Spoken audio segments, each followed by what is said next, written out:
שרון הפך לשר הביטחון. כבר סיפרתי, נדמה לי, איך הוא רצה לכבוש את איראן ולמסור אותו לאמריקאים. ב-1981 אני בחרתי באריק שרון כאיש השנה, בפעם השנייה. וביקשתי לראיין אותו, וברצון כמובן נענה. ישבתי איתו כמה שעות ועוד כמה שעות. ואז הוא אומר, אני אגיד לך מה אני רוצה לעשות, כדי שתפרסם, אבל בשום פנים ואופן, אפילו לא ברמז שזה בא ממני. זה מה שאתה חושב שאני רוצה.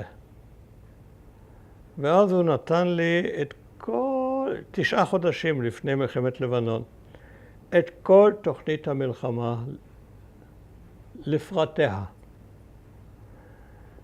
אנחנו נתקוף את לבנון, ייקח לנו 48 שעות, אנחנו נמנה קצין נוצרי, מרוני,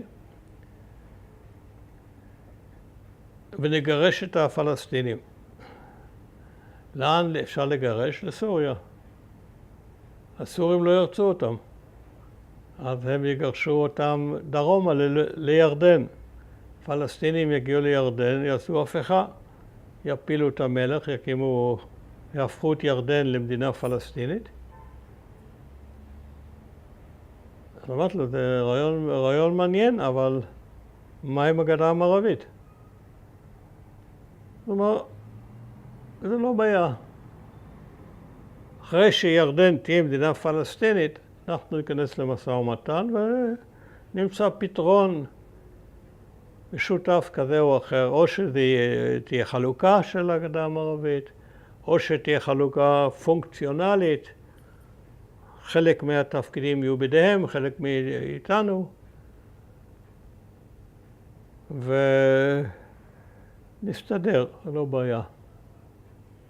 טוב, פרסמתי את המאמר על איש השנה עם עמוד שלם, התוכנית של שרון, כאמור, בלי לייחס את זה לשרון, וכל תוכנית המלחמה הייתה בעולם הזה, 9 חודשים לפני שפרצה המלחמה. לכן כשפרצה המלחמה לא הופתעתי לחלוטין. כן, הגענו לנקודה הזאת, בגין חזר לשלטון, אריק שרון, שר הביטחון, הוא באוויר מרחף את התוכנית של אריק שרון, להקים דיקטטורה נוצרית פרו-ישראלית בלבנון, לעשות שלום איתה, לגרש את הפלסטינים לעבר הירדן ולהסתדר עם הפלסטינים. זה בקיצור התוכנית. כאמור, פרסמתי אותה, איש לא לקח אותה ברצינות. מה פתאום אורי אומרי קורא את המחשבות של שרון, בייחוד תוכנית כזאת משוגעת, מקיפה העולם, איש לא לקח ברצינות, פשוט לא רואה שום תשומת לב. ואז בא יום המר והנמהר,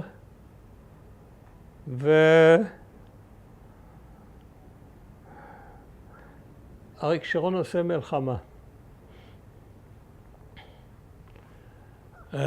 ישראל לא יכולה לעשות מלחמה בלי אמריקאים. מעולם לא עשתה מלחמה בלי אמריקאים. מאז מלחמת סיני.